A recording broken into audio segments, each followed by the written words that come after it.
Ça fait déjà un moment que je prends des bains froids et il y a quelques temps, j'ai voulu passer au niveau supérieur pour avoir encore plus de bénéfices ou encore plus de sensations.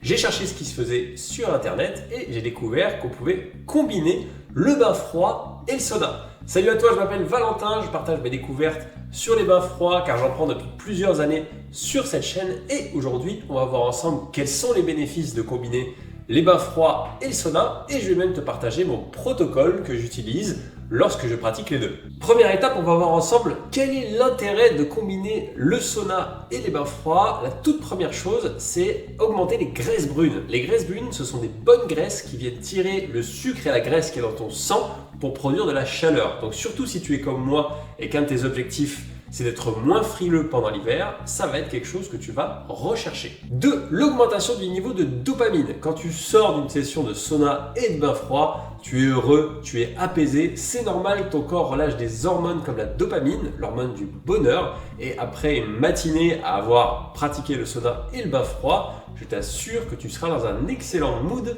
pour le reste de la journée. Troisième gros bénéfice, et pas des moindres, l'amélioration de ton système circulatoire. Lorsque tu vas aller dans le sauna, tes vaisseaux sanguins vont se dilater et lorsque tu vas rentrer dans le froid, ils vont se contracter.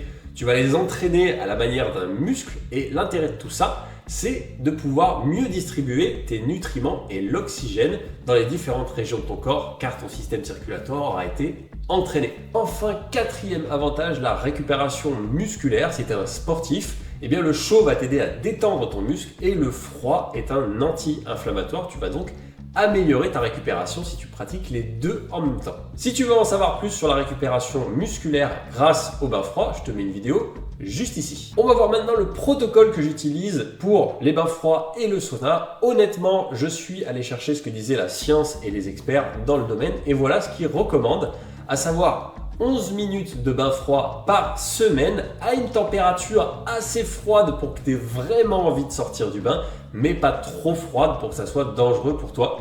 Et 57 minutes, très précis, de sauna à une température entre 80 et 100 degrés. Alors concrètement, à quoi ça ressemble? Eh bien tout simplement 10 minutes de sauna suivi de 2 minutes de bain froid. Tu recommences avec 10 minutes de sauna et puis 2 minutes de bain froid et tu fais ça 3 fois par semaine et tu auras atteint le quota de 11 minutes de bain froid et 57 minutes de sauna. Petit détail par contre, il faut vraiment terminer par le bain froid, c'est mon conseil personnel pour deux raisons. La première, c'est qu'en terminant par le froid, tu vas entraîner ton corps à se réchauffer tout seul. Tu peux pratiquer le horse stand de Wim Hof pour faire remonter ta température corporelle en activant ta chaudière et ça c'est très pratique pour ceux qui, comme moi, veulent être moins sensibles au froid en hiver.